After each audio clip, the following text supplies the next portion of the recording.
बंधु माने आजिर एही कार्यक्रम को आपण मानक स्वागत। आजिर एही कार्यक्रमटी मकर राशि व्यक्ति विशेष मानक पई बहुत गुरुत्वपूर्ण अटे। कारण आजिर एही वीडियो रे आमे माने मकर राशि मासिक राशिफल उपरे आलोचना करिबा। मकर राशि व्यक्ति विशेष मानक पई मई 2025 किपरि रहिबो से विषय रे आलोचना करिबा। बंधु माने 2025 मसीहार मई मासटी समस्त राशि मानक पई बहुत गुरुत्वपूर्ण मास अटे। कारण मई मासरे तीनोटी प्रमुख ग्रह निजर राशि परिवर्तन करने जाउछंती। देवगुरु बृहस्पति, राहु एवं केतु निजर राशि परिवर्तन करने जाउछंती, जहा फल रे प्रत्येक राशि व्यक्ति विशेष मानक जीवन रे एक बहुत बड़ परिवर्तन हेबाकु जाउछि। तो आपणक जीवन रे मध्य केउ भली परिवर्तन हेबाकु जाउछि ताहा आजिर एही वीडियो रे आमे माने जानिबा। मई 2025 रे आपणकर स्वास्थ्य, शिक्षा, प्रेम जीवन, वैवाहिक जीवन, भाग्य, क्यारियर एवं व्यापार वाणिज्यर स्थिति किपरि रहिबो से विषय रे आजिर एही वीडियो रे आमे माने आलोचना करिबा। नवग्रहंकर स्थिति मध्य देखिबा। नवग्रह केउ भली फल प्रदान करिबारे सक्षम हेबे। या सहित अशुभत्व प्रदान करुथिबा ग्रह मानक पई किछि विशेष प्रतिकार मध्य जानिबा। सेथिपाई आपणकर मध्य जदि मकर राशि होइताय तो वीडियोटी को स्किप न करी थरे मात्र शेष पर्यंत निश्चय देखंतु एवं वीडियोटी को लाइक करी चैनलटी को सब्सक्राइब करि दियंतु। कमेंट बॉक्स रे भक्ति एवं श्रद्धार सहित जय श्री जगन्नाथ निश्चय लिखंतु। तो बंधु माने आसंतु आरंभ करिबा आजिर एही कार्यक्रम को, जहाकी आपणकर जन्म राशि एवं चंद्र राशि उपरे आधारित अटे। तो राशि चक्रर 12 गोटी राशि मध्यरु दशम राशि हेउची मकर राशि एवं मकर राशि राशिधिपति हेउछंती शनि। तो मई मास आरंभ रे आपणक कुंडलीर तृतीय भाव रे विराजमान रहिबे बुध, शुक्र, शनि एवं राहु। चतुर्थ भाव रे विराजमान रहिबे सूर्य। पंचम भाव रे विराजमान रहिबे देवगुरु बृहस्पति। सप्तम भाव रे विराजमान रहिबे मंगल एवं आपणकर नवम भाव रे विराजमान रहिबे केतु। तो सर्वप्रथम आसंतु जानि नेबा आपणकर स्वास्थ्य किपरि रहिबो मई 2025 रे। तो बंधु माने आपणक कुंडलीर प्रथम भावटी होइथाय आपणक स्वास्थ्यर भाव, इम्यूनिटी सिस्टम रो भाव एवं आपणकर प्रथम भावर अधिपति शनि आपणकर तृतीय भाव रे विराजमान अछंती। तेबे तृतीय भाव रे शनिकर गोचर को शुभ माना जायथाय। तेबे बंधु माने आपणक कुंडली रे मंगल नीचस्थ थिबा हेतु एवं आपणक प्रथम भाव उपरको मंगलंकर दृष्टि रहुतिबा हेतु आपण जदि केवाडे ट्रैवल करूछंती तो आपणको टिके वीकनेस फील होई पारे। आपण निजको दुर्बल अनुभव करि पारंती। कारण शुक्र एवं बुध मध्य आपणकर तृतीय भाव रे विराजमान अछंती, जहा फल रे आपणकर टिके स्किन रिलेटेड प्रॉब्लम मध्य देखा देई पारे। एलर्जी, इन्फेक्शन भली प्रॉब्लम देखा देई पारे एवं बेले बेले आपणकर मुंड बिंधा भली समस्या मध्य देखा देई पारे। एहा छडा आपण बाहरर खाद्य को मध्य संपूर्ण भाव रे अवॉइड करबा उचित, नचेत आपणकर पेट मध्य खराब हेबार संभावना रहिछि। तेबे 18 मई पूर्वर आपणको एई भली किछिटा समस्या देखा देबो। 18 मई परे आपण निजर स्वास्थ्य रे सुधार देखिबा को पाइबे। 18 मई परे आपणकर स्वास्थ्य बहुत भलो रहिबो। स्वास्थ्य को नै चिंता करिबार आ कोनोसी आवश्यकता रहिबो। एबे आसंतु जानिबा आपणकर शिक्षा क्षेत्र किपरि रहिबो मई 2025 रे। तो बंधु माने कुंडलीर पंचम भावटी होइथाय आपणकर शिक्षार भाव एवं आपणकर पंचम भावर अधिपति हेउछंती शुक्र एवं शुक्र आपणकर तृतीय भाव रे उच्चस्थ अछंती। शनि मध्य आपणकर तृतीय भाव रे भल स्थिति रे अछंती। तो पाठपढ़ा रिलेटेड आपण जहाँ भी डिसीजन नेबे सेथिरे आपणको सफलता मिलिबो। मई मासरे आपणकर पाठपढ़ार स्थिति बहुत भल रहिबो। आपण जदि किछि एडमिशन नेबा पई चाहुछंती किबा फॉर्म फिलअप करबा पई चाहुछंती तो सेथि पई मध्य आपणक पई मई मासटी बहुत भल रहिबो। पाठपढ़ारे आपणकर डेडिकेशन रहिबो। आपणकर आत्मविश्वास वृद्धि हेबो। तो मोटामोटी भाव रे देखिबाको गले मई मासटी आपणकर पाठपढ़ा पई बहुत भल रहिबो। एबे आसंतु जानिबा आपणकर प्रेम जीवन किपरि रहिबो एही मई 2025 रे। तो बंधु माने कुंडलीर पंचम भावटी आपणकर शिक्षार भाव हेबा सहित पंचम भावटी मध्य होइथाय आपणकर प्रेम जीवनर भाव। तो आपणकर पंचम भावर अधिपति हेउछंती शुक्र एवं शुक्र आपणकर तृतीय भाव रे उच्चस्थ अछंती। यह व्यतीत आपणकर प्रथम भावर अधिपति शनि मध्य आपणकर तृतीय भाव भल स्थिति अछंती एवं शुक्रंक सहित विराजमान अछंती। अर्थात आपणकर प्रथम भावर अधिपति एवं पंचम भावर अधिपति एकत्र अछंती, जहा फल रे यह आपणकर प्रेम जीवन पाई बहुत अधिक शुभ रहिबो। तो प्रेम जीवन मई मासरे आपणकर बहुत भल रहिबो। आपणक मध्यरे भल पाइबा बढ़िबो, आपणक मध्यरे फीलिंग्स भल रहिबो, बॉन्डिंग भल रहिबो, आपणक मध्यरे बुझामणा रहिबो, तालमेल मध्य भल रहिबो। आपण दुई जण मिसी केउआडे बुलाबुली करबाको जाई पारंती, आपण दुहे मिसी कोनोसी डिसिजन मध्य नै पारंती। एमिति कि पूर्वरु जदि आपणक प्रेम जीवन रे किछि समस्या थिला तो मई मासरे से सब समस्या मध्य दूर होई जिवो एवं आपणक मध्यरे संपर्क सुमधुर हेबो। एबे आसंतु जानिबा आपणकर वैवाहिक जीवन किपरि रहिबो एही मई 2025 रे।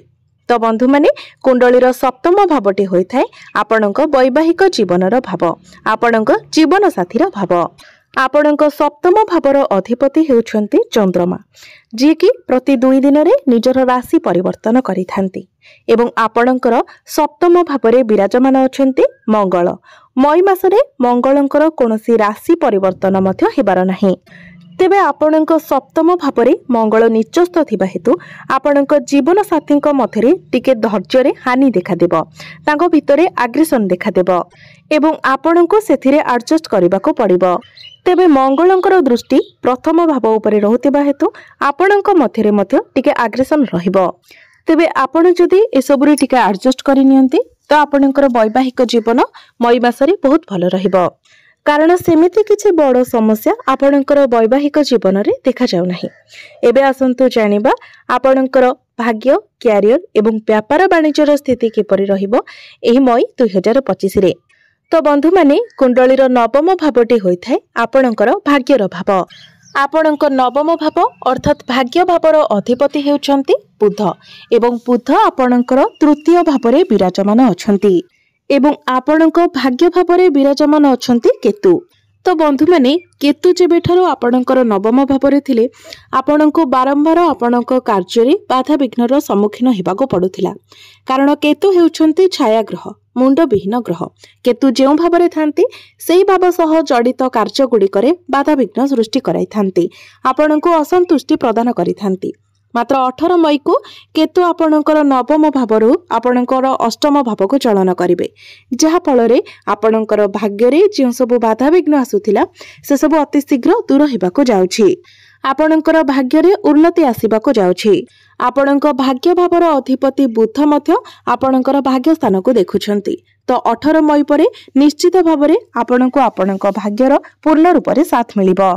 तो भाग्य संबंधित आपण जदि किछि कार्य करिबा पई चाहुचंती, किछि जिनिस आपण किणा किणी करिबाको चाहुचंती, किछि इन्वेस्टमेंट करिबा पई चाहुचंती, स्टॉक मार्केट शेयर मार्केट रे आपण किछि इन्वेस्ट करिबा पई चाहुचंती किबा आपण कोनोसी बड़ कार्यर आरंभ करिबा पई चाहुचंती, तो 18 मई परे आपणक पई समय बहुत भल रहिबो। एबे आसंतु जानिबा आपणकर कैरियर, आपणकर कार्य क्षेत्र किपरि रहिबो मई 2025 रे। तो बंधु माने कुंडलीर दशम भावटी होइथाय आपणकर कैरियर भाव, कार्य क्षेत्र भाव एवं आपणकर दशम भावर अधिपति हेउछंती शुक्र। शुक्र आपणकर तृतीय भावरे उच्चस्थ अछंती। शुक्रंक सहित बुध एवं शनि मध्य विराजमान अछंती। तेबे तृतीय भावटी होइथाय साहस एवं पराक्रमर भाव। तो आपणक मध्यरे साहस एवं पराक्रम वृद्धि पाइबो। कार्य क्षेत्र रे आपण एनर्जेटिक रहिबे, आपणक मध्यरे आत्मविश्वास बढ़िबो एवं आपणकर कार्य को नेकी आपणक मध्यरे डेडिकेशन मध्य रहिबो, कारण शुक्र आपणकर तृतीय भावरे उच्चस्थ अछंती। आपण निजर काम कार्य को नेकी छोट छोट यात्रा करि पारंती, किंतु ताहा आपणक पई लाभप्रद रहिबो। एवं जदि आपण यात्रा करू नाहंती तो आपणक मध्यरे बहुत भलो क्रिएटिविटी रहिबो, आपण स्मार्ट वर्क करिवे। यह व्यतीत आपणकर दशम भावर अधिपति आपणकर भाग्य स्थान को देखुछंती। तो एही मई मासरे कार्य क्षेत्र रे आपणकर मान सम्मान बढ़िबो, आपणको प्रशंसा मिलिबो। आपण निजर कार्य क्षेत्र रे एक नूतन परिचय सृष्टि करिवे। कार्य क्षेत्र रे आपण निजर कार्य पई प्रशंसित हेबे।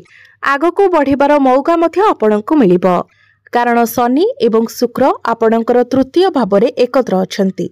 यह सहित बुध मध्य आपणकर तृतीय भाव में शुक्रंक सहित अछंती, जहा फल रे आपणकर कम्युनिकेशन स्किल बहुत भल रहिबो। आपणकर नेचर मध्य बहुत भल रहिबो, जहा अन्य मानको पसंद आसीबो। तो मोटामोटी भाव में कहबाकू गले आपणकर कैरियर आपणकर कार्य मई मासरे बहुत भल रहिबो।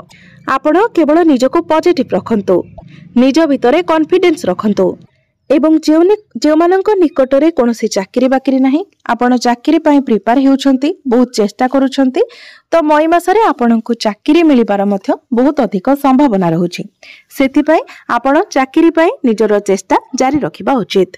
बिजनेस रो कथा जदि कहिबा तो आपणको मथरे एनर्जी लेवल बहुत अधिक रहिबो, तेबे आपणको क्रोध उपरे नियंत्रण रक्षा करिबार अछि एवं आपणको सहित जो माने काम करूछंती सेमाननको सहित आपण भलो व्यवहार देखांतु। सेमाननको सहित आपण आर्गुमेंट करंतु नाही किबा कोनोसी खराब व्यवहार देखांतु नाही। व्यापार वाणिज्य आपणकर मई मासरे भलो रहिबो।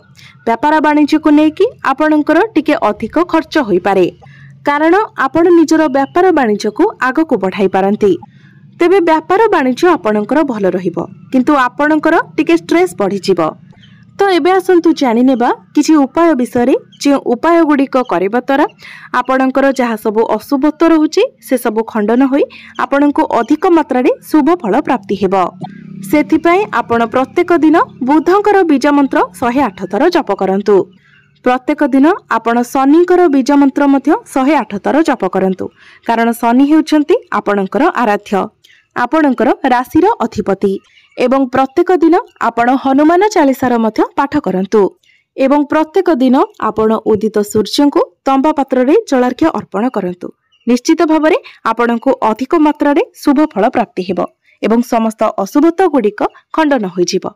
तो बंधु माने आपणकर जीवन मंगलमय हो, यह ही ईश्वरंक निकटरे मोर प्रार्थना।